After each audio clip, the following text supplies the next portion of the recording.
Hello everybody and welcome to Churchcraft server. Today we are experimenting with my new rail system here that I just put in, just finished up. Eventually those buttons are going to return the cart to its original location, or well rather flip-flop it so that you never get stuck without a cart. But the redstone is fun and I need more time with that. We wanted to catch you up with some footage here. So what we have is electric locomotive pulling two carts. There's Ethan getting What's smacked in up, the face, guys? getting smacked in the face with the torches. Um, the redstone is basically a very large T flip flop, and I'm working on that. But yeah, this is our little rumpus room that I made. Huge, huge room. It's small for now. It'll get bigger. Made that with the glorious right here. I got my hammer of smash and my ace of spade. The ace of spade. I've just got a diamond shovel. Alright, so now that we've gone over this is a relatively new block added into Railcraft right here, the Flux Transformer. What it does is it allows you to use RF instead of EU to power the the electric locomotives. It's rather nice. Now, we had a count earlier, but we had a mistake in the recording button. So, we counted the times I died, and it was what, 20, 30? No, I I don't think it was only like 7. That track is dangerous. Don't stand on it. So, as we come inside here, we've updated a lot of stuff. I've cleaned up my wiring a little bit for the MFSU. We've added in some forestry stuff. I cleaned all this up. I'm getting into bees, We which made... won't be on camera for the most part. Some of it might be, but I know nobody likes bees, but they're useful, and I'm gonna do it. So, now we got these cryo-stabilized flux ducts. These things are amazing. They've increased our power utilities. Like, it just doesn't just increase your usage, it increases the utility of your power 100-fold. For instance, Yeah. this chunk loader here is barely an eighth full. And, yeah, look at the amount of energy that thing takes. It's what, 2 billion energy? Or 21 billion? 1, 2, 3, 1, 2, 3. Yeah, 2 billion energy. That's a Yeah. lot of energy. So, that covers this whole area. I also have automated our reactor for plutonium and all that, so it automatically reprocesses everything. We just have to add yellowite every once in a while. Right now it's backed up because I added yellowite or yellorium to it, and the plutonium's stuck. But once the yellorium runs out, the plutonium will go in, and then it'll cycle through again. So, enchanting table. Now, let me tell you about this new... Oh, wait, that's not Oh new. boy. But yeah, this is my general design, the way I do it. The upper bookshelves are just for decoration. But I put an anvil down here, put the enchanting table here. You got everything you need in one nice, neat little corner. I also keep a chest and crafting table handy to store stuff I don't want to use. Now on to IC2 stuff. So this item duct runs down to our sorting system. I'll get that in a minute. But this basically brings up stuff we don't want to keep and puts it into the recyclers. The recyclers, powered by the MFSU, eject their scrap into this cyclic assembler. The cyclic Which is cleverly wired underneath the floor, which is awesome. Yeah, no yeah, dirty wiring. yeah. I try to hide as much as I can, and then over here it gets pumped into the mass fabricator, making my my UU matter, which goes into my replicator. Right now I'm working on getting enough. I need 3 more iridium ore for my chest piece, and then we can have some fun. I built this room. This is just a little add-on room so I could do some other IC2 things that don't need direct energy, but and have very little use, like a thermal centrifuge, turning lathe, stuff like that.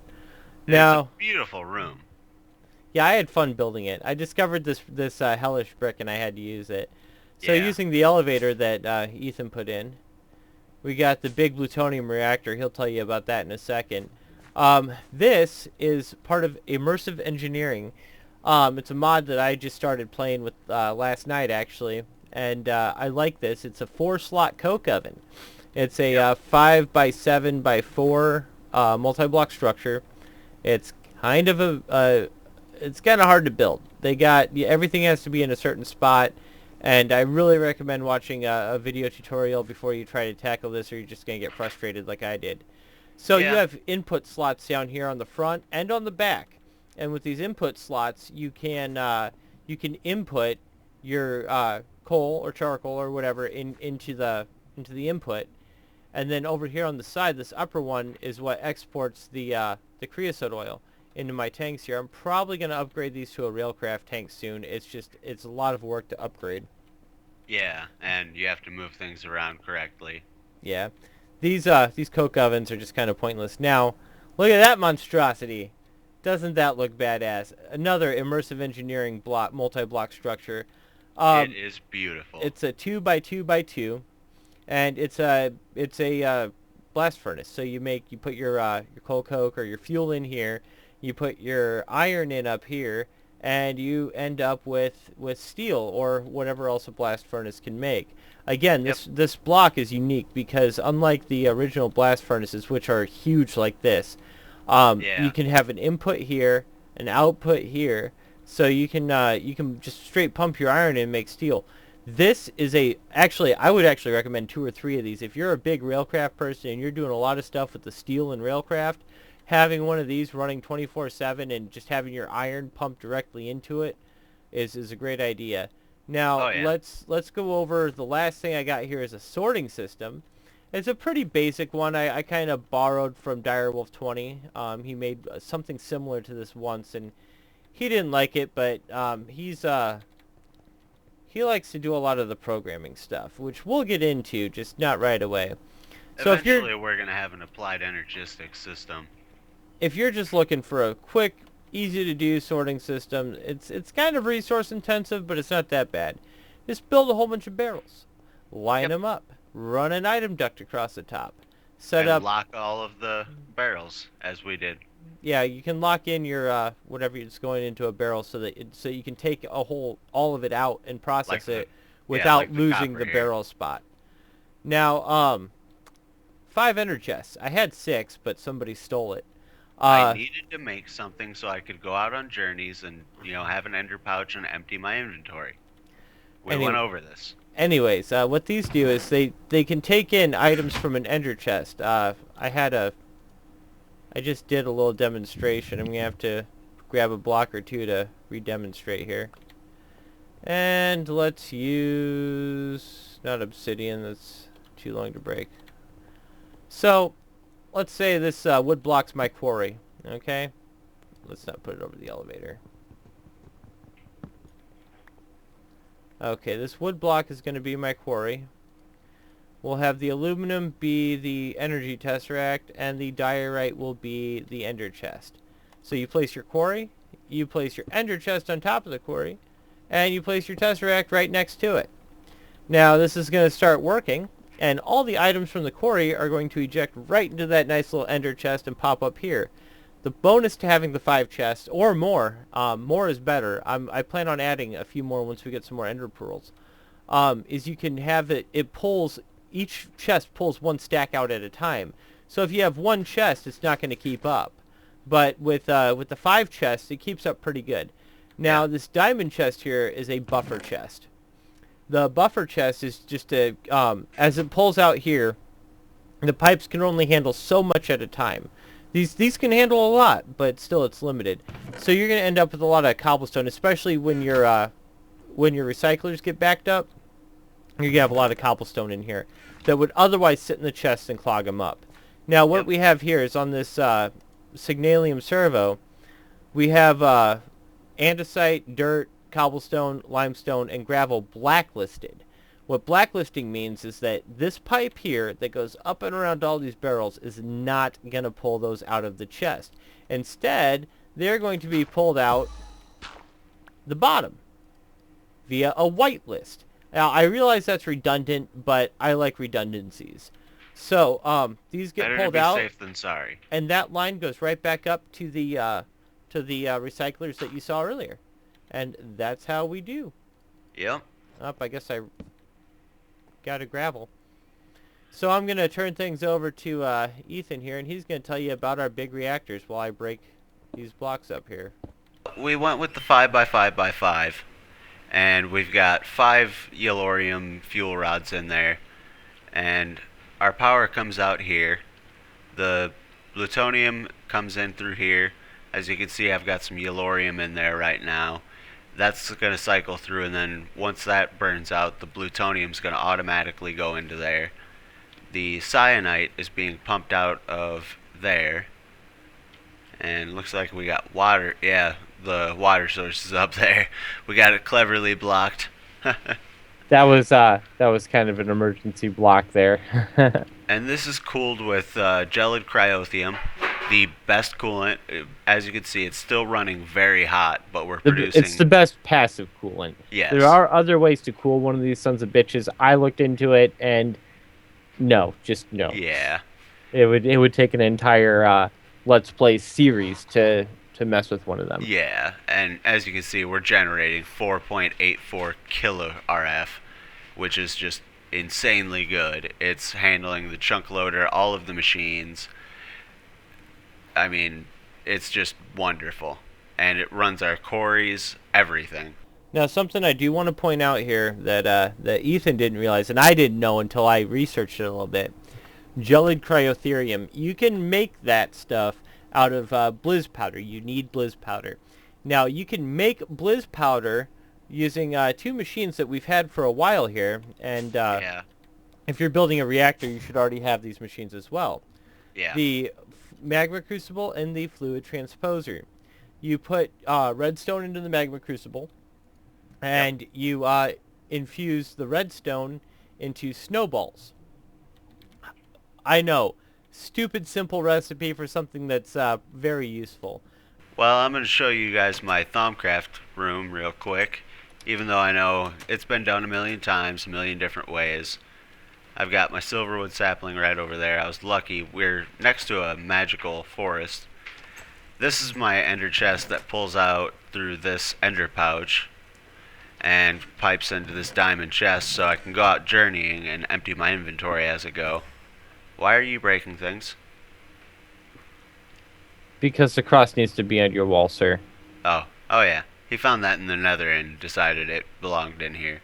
Mm-hmm. And as you can see, I've got a ton of shards, and I've got ethereal essences, some thaumium, zombie brains, mana beans, which are always good because they're single aspect. I've got the forbidden magic shards, which is going to be fun once I get into that. I'm not going to do all that on camera. Oop, creeper. Good eye. Whereas And in the my... Crimson Cult banners that church found for me. Yep. Because, I mean, he's obviously a demon.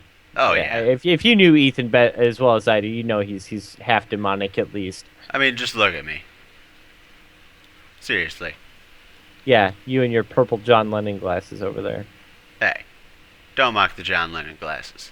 We already talked about the smeltery. We're actually running it with blazing pyrotheum. I didn't know you could do that. It makes the metals heat up much faster. Much faster. It's also much more efficient. It takes roughly half the millibuckets to heat up metal that lava does. I mean, Yeah. lava is cheap because it's free, but Yeah. this blazing pyrotherium is not hard to make, and you just, it's real easy.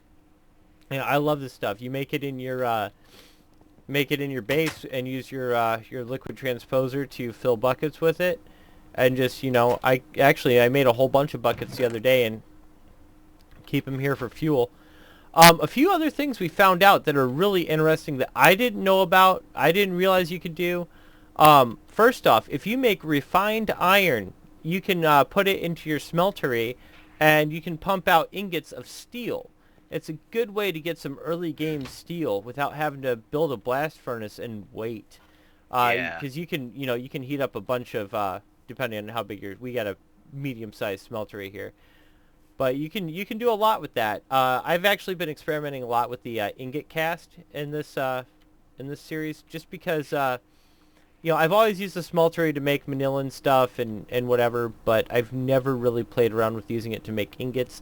It's not as time efficient as as an IC2 or thermal expansion setup, but it does work great. You can get the stuff early game, especially if you find a village, you can steal theirs. That's what we did. Yeah, and you just got to really watch what you put in and how you put it in there, because Oh yeah, 'cause we we had wound up with, what was it, fairy metal? I was tempted to make Right a sword of it, but instead I went with the old classic that I always do. I call it Deathbringer. It's a Manuelin cutlass. We found the wide guard in a village. I got mossy on it. I put all of the extra modifiers I could, so I've got 3 remaining. We're going to set up a quarry in the nether so I can get quartz, and I'm just going to deck this sword out until the point where I can kill Enderman with 1 hit. And it's going to be insane. going into the end and we're going to kill the end dragon so we can go back and forth, but I'm going to show you guys how to build a really cool ender farm that I enjoy making. So that being said, we'll check back in once we get to the end here and start our construction project. I want to get my my chest piece on before we really head in there too deep. Anyways, Yeah. so you all stay tuned and take it easy.